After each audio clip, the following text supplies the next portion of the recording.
इस कहानी की शुरुआत रॉयस नाम के एक सोल्जर से होती है जो आसमान से लगातार नीचे की तरफ गिरता जा रहा था, पर तभी रॉयस ने सही मोमेंट पर अपना पैराशूट ओपन कर दिया होता है और अब वो एक जंगल में सही सलामत आकर गिर गया था। रॉयस को कुछ नहीं समझ रहा होता कि वो कहां पर आ गया है, पर तभी रॉयस के पीछे कुचिनो नाम का एक दूसरा सोल्जर था जो उसके ऊपर गन पॉइंट कर देता है। कुचिनो अपनी प्रोटेक्शन के लिए गोलियां चलाने ही वाला था, तभी उन दोनों के बीच एक तीसरा सोल्जर नीचे गिरकर मारा जाता है क्योंकि उसकी पैराशूट सही टाइम पर ओपन नहीं हुई थी। तभी निकोलाई नाम का एक दूसरा सोल्जर गन लेकर सभी पर हमला करने लगा था। रॉयस निकोलाई को पीछे से पकड़कर ये कहता है कि हम तुम्हारे दुश्मन नहीं हैं। रॉयस के कहने पर निकोलाई ये बता रहा होता है कि मैं एक जंग में मौजूद था, पर अचानक से मैं आसमान से गिरते हुए यहाँ पर आ गया। रॉयस और कुचिनो भी कुछ इसी तरीके से यहाँ पर आए थे, पर अब उस जगह पर इजाबेल नाम की एक फीमेल सोल्जर आ गई थी। बाकी लोगों से बात करने के बाद इजाबेल भी उनके ग्रुप में शामिल हो जाती है।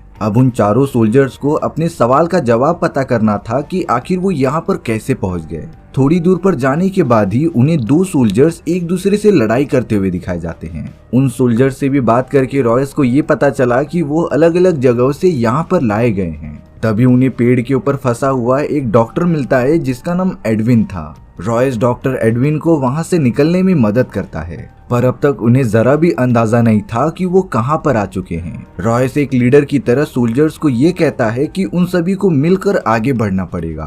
रास्ते में आगे चलते समय निकोलाई एक पौधे को छूने जा रहा था, तभी डॉक्टर एडविन निकोलाई को तुरंत ही रोक देते हैं। डॉक्टर एडविन ने कहा कि ये गलती बिल्कुल भी मत करना क्योंकि इन पौधों के अंदर इतना ज्यादा जहर होता है कि अगर ये तुम्हारी बॉडी से टच हो जाए तो वो बॉडी का पार्ट पूरा सड़ जाता था। डॉक्टर एडविन उस पौधे की जहर का थोड़ा सा सैंपल अपने पास भी रख लेते हैं। अब यहाँ थोड़ी खुली जगह पर आने के बाद रॉयस को ये चौंका देने वाली बात पता चली कि इस जगह पर तो डायरेक्शन का पता ही नहीं लगाया जा सकता। साथ ही साथ कुछ घंटों पहले जो सन की पोजीशन थी वो अभी भी वहीं पर है, यानी कि इस जगह के इन्वायरमेंट में जरूर कुछ न कुछ गड़बड़ी है। अब इस बारे में ज्यादा ना सोचते हुए वो सारे सोल्जर्स अपना सफर जंगल के अंदर तय करने लगे थे।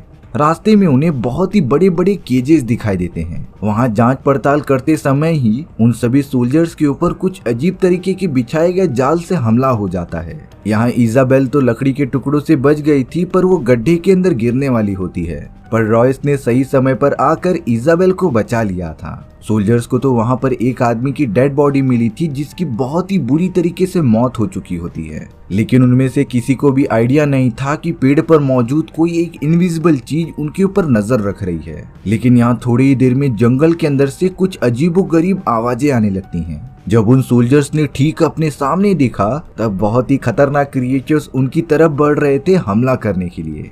इन क्रिएचर्स के बॉडी पर तो बड़े बड़े सींग लगे हुए थे जिससे कि ये अपने दुश्मन को खत्म कर सकते थे, पर अब रॉयस के कहने पर सारे सोल्जर्स उन क्रिएचर्स को गोली मारने लग जाते हैं। हालांकि एक क्रिएचर मारा गया था, पर अब इजाबेल की तरफ लगातार एक दूसरा क्रिएचर बढ़ते ही जा रहा था। इजाबेल को लगा कि वो बच नहीं पाएगी, इसीलिए उसने गन की मदद से खुद को ही मारने का डिसाइड किया। लेकिन रॉयस और बाकी लोग इजाबेल को बचाकर उस क्रिएचर को खत्म कर देते हैं। पर तभी अचानक जंगल के अंदर से एक सीटी की आवाज आती है जिससे कि बाकी बचे हुए क्रिएचर्स सोल्जर्स पर हमला किए बिना वापस लौट गए थे।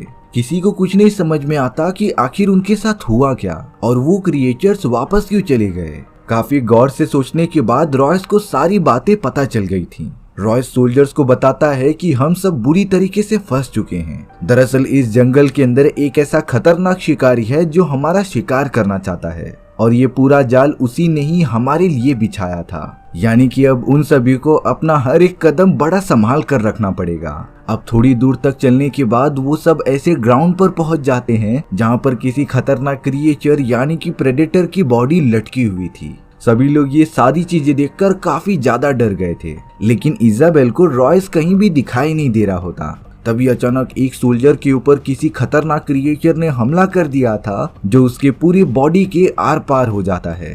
सारे सोल्जर्स काफी डर के मारे दूर भागते हुए एक झरने के अंदर गिर जाते हैं और तभी हमें एक इनविजिबल क्रिएचर विजिबल होता हुआ दिखाई देता है। ये एक सुपर प्रेडेटर होता है जो कि उन सभी का शिकार करना चाहता था, वो सारे सोल्जर्स झरने के रास्ते से एक गुफा में आ जाते हैं। उसी जगह पर उन्हें रॉयस भी मिल गया था। इजाबेल तो रॉयस को डायरेक्टली झापड़ लगा देती है, क्योंकि उसी के वजह से बाकी सोल्जर्स की ये हालत हुई थी। अगर रॉयस उन्हें पहले ही बता देता तब वो सब वहां जाते ही नहीं, लेकिन रॉयस उन्हें वहां पर मरने के लिए छोड़कर गायब हो गया था। रॉयस कहता है कि मैं तो सिर्फ देखना चाहता था कि हम पर हमला कौन कर रहा है, और उसने चुपके से हमला करते समय शिकारी के बारे में पता भी लगा लिया था। ये कुछ ऐसे खतरनाक क्रिएचर्स यानी कि प्रेडेटर्स थे जिनके अंदर बेशुमार पावर के साथ साथ अपने आप को इनविजिबल करने की एबिलिटीज मौजूद थी। लेकिन इजाबेल रॉयस से काफी गुस्सा होती है कि आखिर वो इतने सारे सोल्जर्स की जान खतरे में कैसे डाल सकता है, पर रॉय तो सिर्फ दुश्मन की स्ट्रेटेजी पता करना चाहता था।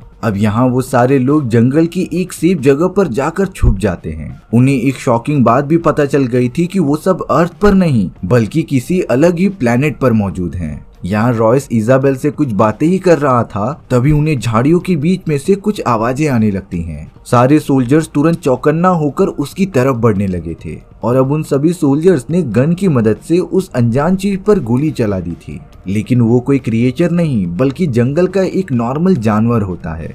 तभी अचानक रॉयस के ऊपर मास्क पहना हुआ एक प्रेडेटर ने बंदूक तान दी थी, लेकिन ये वो प्रेडेटर नहीं होता बल्कि इसने तो सिर्फ प्रेडेटर का मास्क पहना था जिसका नाम नो लैंग होता है। नो लैंग रॉयस और बाकी सोल्जर से कह रहा था कि तुम इतनी आवाज कर रहे हो कि मुझे सुनाई दे रहा है, तो फिर वो प्रेडेटर तो तुम्हें आसानी से पकड़कर मार देगा। अब नो लैंग उन सभी को अपने साथ लेकर एक सेफ जगह पर आ जाता है। नो लैंग भी उन्हीं के ही तरह यहाँ पर कई साल पहले आया था, लेकिन वो तब से ही अलग अलग जगहों पर छुपा रहा जिससे कि प्रेडेटर्स उन्हें ढूंढ ना पाए। नो लैंग बताता है कि ये पूरा प्लेनेट प्रेडेटर्स जैसे एडवांस क्रिएचर्स का है जो ब्रह्मांड के अलग अलग प्लेनेट से शिकार को पकड़कर यहाँ पर लाते थे। इन प्रेडेटर्स को शिकार करना काफी पसंद था, इसीलिए वो शिकार को तब तक नहीं मारते थे जब तक उनका मन ना भर जाए। बातों ही बातों में रॉयस को नो लैंग से पता चलता है कि इस प्लेनेट पर एक स्पेसशिप भी मौजूद है। रॉयस के मन में उम्मीद की किरण जग गई थी कि वो उस स्पेसशिप की मदद से इस प्लेनेट से बाहर निकल सकते हैं, लेकिन ये काम इतना भी आसान नहीं था, क्योंकि इस प्लेनेट पर जगह जगह पर तुम्हें प्रेडेटर्स देखने मिल जाएंगे जो इतने ज्यादा पावरफुल हैं कि हम नॉर्मल इंसान उनका मुकाबला ही नहीं कर सकते। अब यहाँ कुछ देर तक आराम करने के बाद रॉयस और बाकी सोल्जर्स को ये पता चला कि नो लैंग ने उनके सभी हथियारों को चुरा लिया है, यानी कि ये सारी चीजें नो लैंग का एक प्लान था जिससे कि वो सारे हथियार चुरा कर अपनी प्रोटेक्शन कर सके।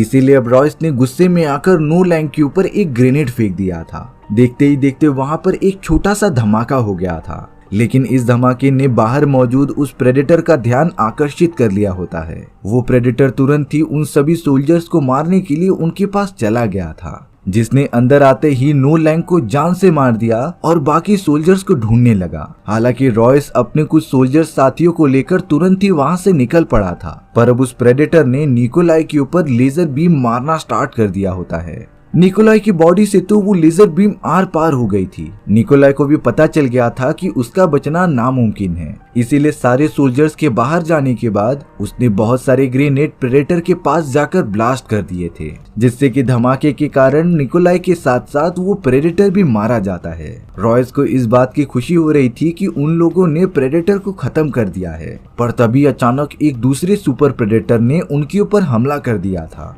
रॉयस सोल्जर्स के साथ इजाबेल को लेकर वहां से भागने लग जाता है। प्रेडेटर ने तो एक सोल्जर को पकड़कर उसकी रीढ़ की हड्डी ही बाहर निकाल ली थी। रॉयस और बाकी सोल्जर्स दूर जंगल में भागने लग जाते हैं, पर वो सुपर प्रेडेटर लगातार उनका पीछा करते ही जा रहा था। अब उन्हीं में से एक सोल्जर जिसका नाम लियो होता है, उसने डिसाइड कर लिया था प्रेडेटर से फाइट करने का। लियो और प्रेडेटर दोनों आमने सामने होते हैं, जो तलवार की मदद से एक दूसरे से फाइट करने लगे थे। दोनों के बीच काफी घमासान लड़ाई होती है।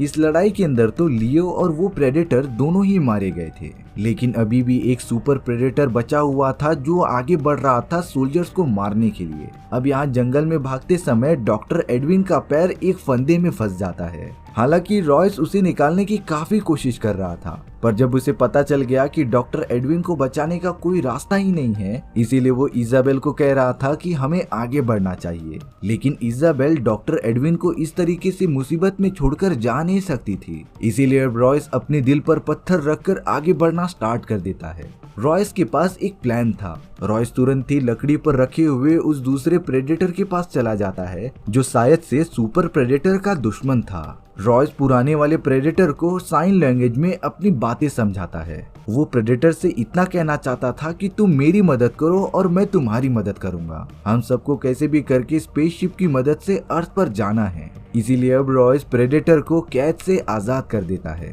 प्रेडेटर ने रॉयस की मदद करने के लिए अपने स्पेसशिप को अर्थ पर जाने के लिए प्रोग्राम कर दिया होता है, पर तभी उस जगह पर सुपर प्रेडेटर आ गया था। रॉयस का प्रेडेटर और सुपर प्रेडेटर में एक जबरदस्त फाइट होती है। वो दोनों एक दूसरे के जानी दुश्मन थे, इसीलिए लगातार वार करते ही जाते हैं। पर एंड में सुपर प्रेडेटर ने रॉयस के प्रेडेटर का गला काटकर उसे मार दिया था। हालांकि रॉयस स्पेसशिप में नहीं बैठ पाता, पर अब वो स्पेसशिप अर्थ की तरफ रवाना होने लगी थी, जिसे कि जब सुपर प्रेडेटर ने देखा तब वो उसके ऊपर लेजर बीम की मदद से पूरा डिस्ट्रॉय कर देता है। और ये बात रॉयस को पहले से पता थी, इसीलिए वो स्पेसशिप में गया ही नहीं। अब दूसरी तरफ इजाबेल ने डॉक्टर एडविन का पैर निकाल लिया होता है, पर तभी डॉक्टर एडविन ने जहरीले पौधे का वेनम इजाबेल के बॉडी में इंजेक्ट कर दिया था, जिससे कि इजाबेल की बॉडी धीरे धीरे पैरालाइज होने लग जाती है। डॉक्टर एडविन ये करके काफी अजीब तरीके से हंसने लगा था, क्योंकि उसे इस प्लेनेट पर काफी मजा आ रहा होता है।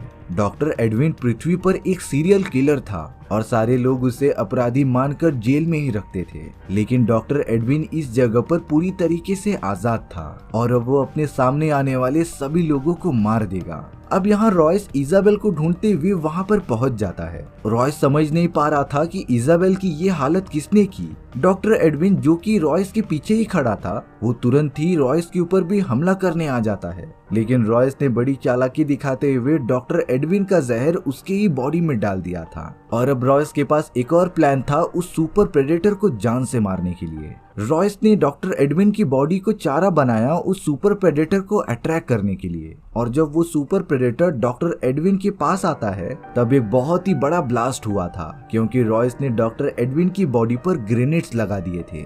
इस धमाके के अंदर सुपर प्रेडेटर को काफी ज्यादा चोट लगती है। वहीं रॉयस ने अपनी पूरी बॉडी पर कीचड़ लगा लिए थे, जिससे कि प्रेडेटर रॉयस की बॉडी की हीट को अच्छे से डिटेक्ट नहीं कर पाता। और अब रॉयस ने बिना देरी किए सुपर प्रेडेटर पर हमला करना स्टार्ट भी कर दिया था। दोनों के बीच अब बराबरी की लड़ाई होती रहती है, पर फिर भी सुपर प्रेडेटर्स की पावर्स रॉयस से कई ज्यादा थी। फाइट के कुछ ही मिनटों बाद ऐसा लग रहा था कि सुपर प्रेडेटर रॉयस को जान से मार देगा, पर तभी अचानक इजाबेल स्नाइपर लेकर सुपर प्रेडेटर की दिमाग पर वार कर देती है, जिससे कि वो प्रेडेटर को काफी चोट लग जाती है और वो नीचे गिर जाता है। रॉयस ने इस मौके का फायदा उठाया और लगातार प्रेडेटर के ऊपर पागलों की तरह हमला करने लगा, जिससे कि सुपर प्रेडेटर का सर कटने की वजह से वो मारा जाता है। सब कुछ नॉर्मल होने के बाद रॉयस इजाबेल को लेकर जंगल से बाहर निकलने लगा था, पर तभी वो दोनों आसमान की तरफ देखते हैं कि उन्हीं की तरफ बहुत सारे सोल्जर्स जमीन पर आ रहे हैं।